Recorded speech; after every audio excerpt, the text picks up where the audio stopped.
I looked at him, I was like, this building needs to go away, you know that, right? And he's like, yeah, we understand why. We went from nothing. No personnel, no airplanes, no facilities, no programs, to putting bombs on targets in Afghanistan by Afghan pilots in airplanes supported by Afghan maintainers in just over a year. The 81st Fighter Squadron has a very rich history, going all the way back to World War II. But the most recent iteration is for training of Afghan pilots and maintainers to free their country from oppression. What we do is so tailor-made for the situation, bringing them here, making sure that they can read, write, and speak English, and teaching them how to do things along with their coalition partners, and then forward deploying with them on a rotational basis. No one else in the Air Force is doing that. The first day when I get here, I remember that because everyone let you to just rest, go to your room. But the next day was adventure day. You're gonna come see the people, or the place, or the plane that you're gonna see for your whole life. You feel like, okay, my life is going to start from here now with the A-29. The A-29 is particularly suited for this mission. It can fly low, it can fly slow, and it can loiter for several hours, either doing ISR, close attack, or overwatch.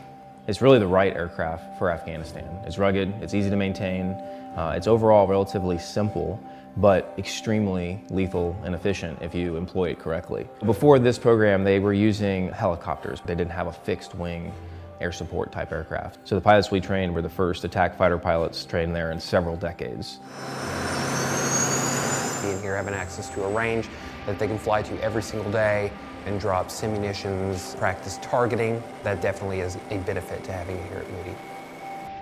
Obviously Moody is extremely well-versed in the attack mission with both of the A-10 squadrons. The whole infrastructure understands the mission set that we have to do. You really develop some relationships with these guys.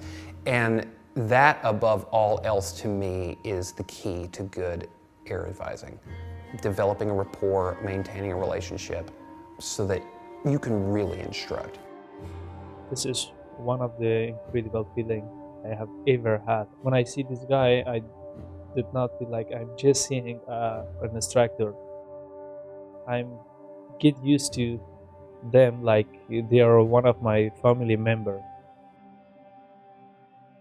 You know, we are from Afghanistan. Still war is going on every day.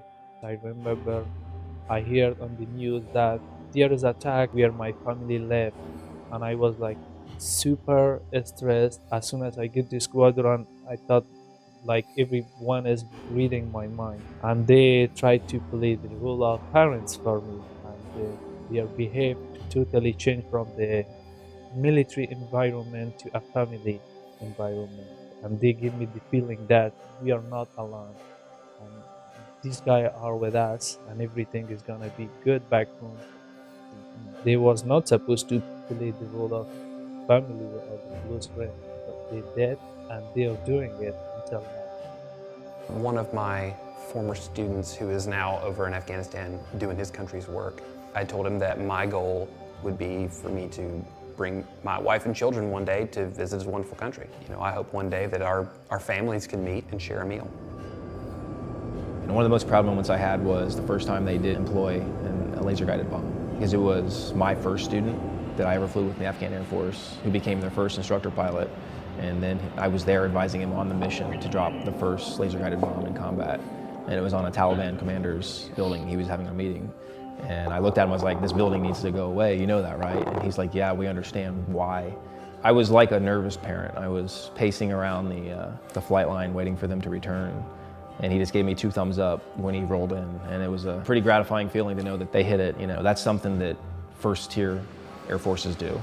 So does the Afghan Air Force. And they have that capability, and they have the skills to do it, and they're doing it on a daily basis. You know, they're deployed, if you will, 365 always, because they're always at war in their own country. You know, we don't fly the combat missions with them. It's 100% Afghan. from pilots to the maintainers to the bomb builders. They do it all. But it makes you proud to see that happen, because you know that hopefully when their canopy closes, that's one less canopy from America's Air Force that has to close there to go take the fight to the enemy. For the future, that is the question I face a lot. This is the ambition of every single Afghan person. Peace.